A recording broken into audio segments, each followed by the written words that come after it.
Several years ago, I was sitting in the staff meeting, and I watched my department head, my J head, it was the joint staff, stand up. And when he spoke, everybody got quiet. And he was not yelling, he wasn't screaming, he was actually very measured in his tone. And he was also the junior colonel on the staff. But everybody listened. From the 3-star general on down, everybody paid attention to what he said. And as I thought about that, what I noticed was what he said was on point, it was on target, it had value. And I thought that's why people listen to him. And I believe that's a big part of it. But as I've been kind of looking at what's going on in the world, there are so many people that are screaming from the rooftops, here's what I have to say. And nobody wants to listen. And as I thought about that incident, I originally was going to use it in some other way, but I realized that the reason people listened to him, the reason people stopped and paid attention to what he had to say, gave it thoughtful consideration, was because he had earned the right, not just to speak. He had earned the right to be heard. He had earned the right to have them give him their attention. And as I got to thinking about that, I thought, so many times we think about, I earned the right to tell somebody something because of my experience. I agree. That's true. That's what gives us authority. That's what gives us the ability to tell somebody, here is a good answer. But it doesn't grant us access to them. It doesn't grant us access to their head or their heart. Or even, it doesn't grant us access to their attention. Because we haven't earned that.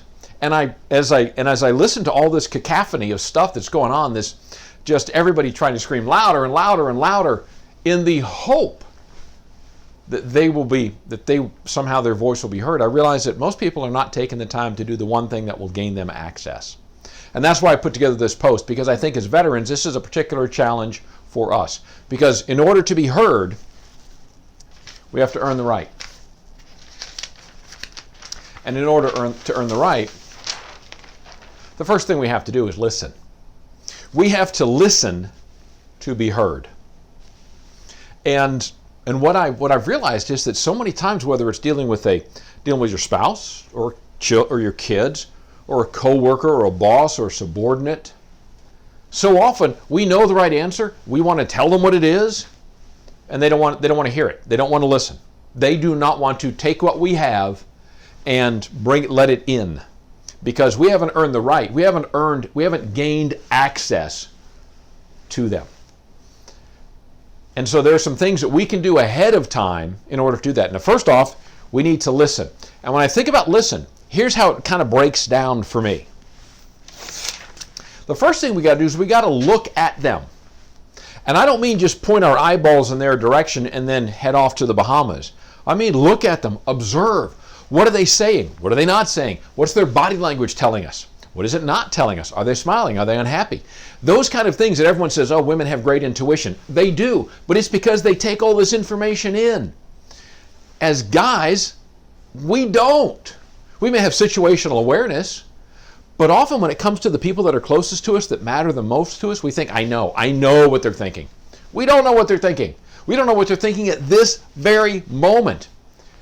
We can only begin to get some sense of it by taking the time to look, to bring our attention to focus and really engage with them in that moment.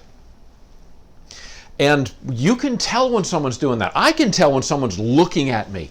When they're not just pointed in my general direction, they've actually focused on me. So when we talk about look, it's more than just the physical action of, all right, they are now in my field of view. It's also an act of observing, because we have a huge amount of capacity in our mind that is unused when people are speaking. We can process information so much faster than people can actually deliver it to us through the spoken word. Why not use that excess capacity to fill out the picture, to actually look at the person? Which means we have to do something else. We have to interrupt. We have to interrupt ourselves. We have to interrupt all those additional thoughts that go on in our head and we think that want to take us off in a different direction. Or that, I know what the answer to that is. This was one of the big challenges I had as a Dale Carnegie trainer. Was, I'm there. People are presenting, and I'm going all this stuff. Here's what's coming up next. This is what we got to do. That's a great point there.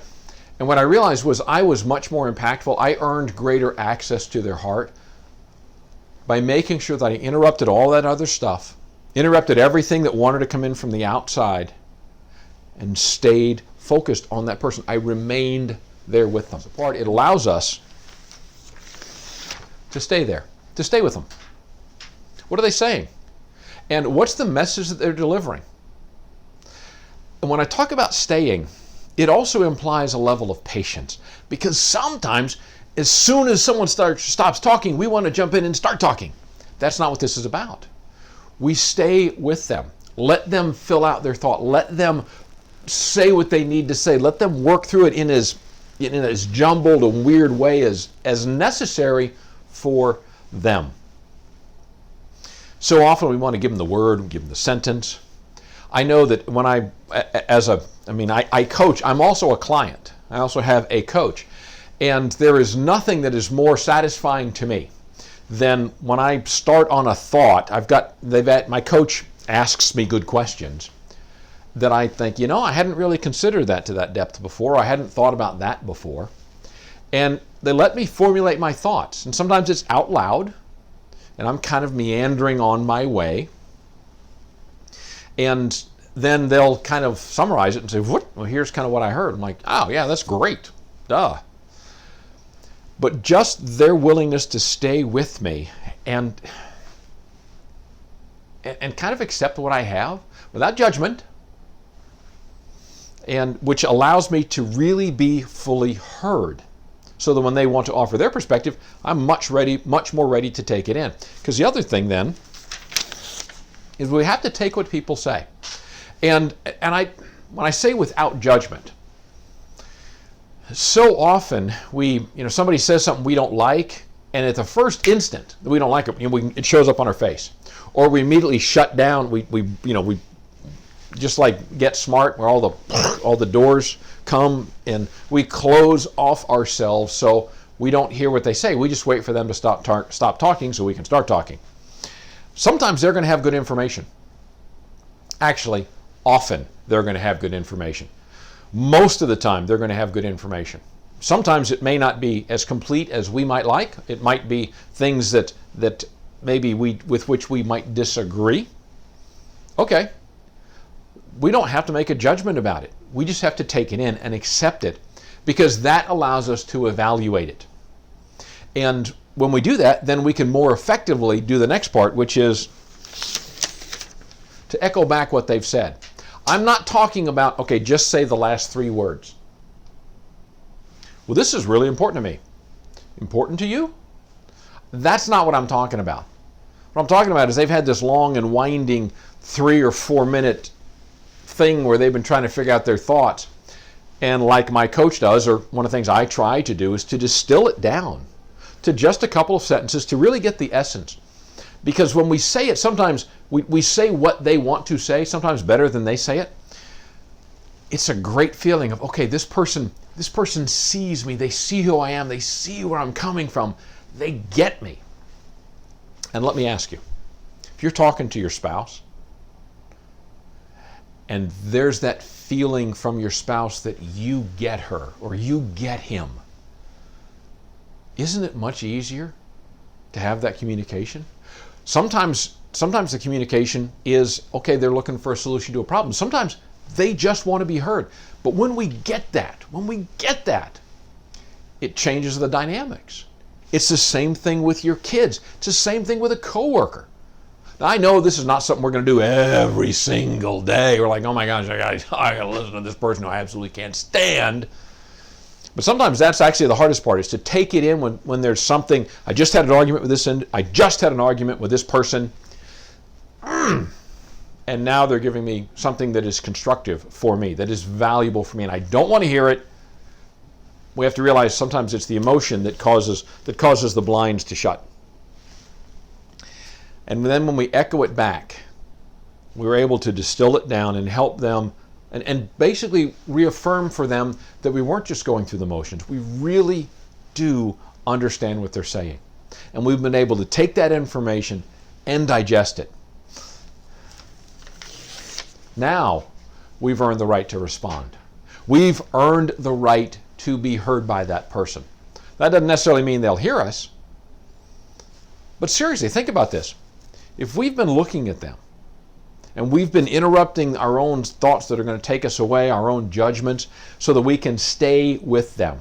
We've been taking in everything they say. We're able to distill it down and echo it back to them.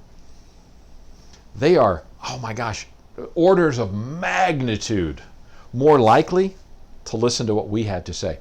Plus, what we have to say, we're going to be able to position it in such a way that it lands well with them. It's not just about screaming more loudly. It's not just about being more forceful and more forthright. Those are important. Maybe not the screaming. But being forthright and straightforward and forceful and direct, in some cases, those are absolutely critical. But if the person never raises the gate, they never open the door to let us in, to let that message in, then it doesn't matter. We do these things, and now we've earned the right to speak to them. So look at them. Interrupt what's going on in your own head. Stay with them. Take what they have. Echo it back. Now you've earned the right. You do those things, your communications will change, and your ability to influence people will be dramatically improved. Thanks so much for watching. If this can serve somebody, send it on. Please like it, and I'll be doing these pretty regularly. So please feel free to come back. You folks have a great day. Knock 'em alive.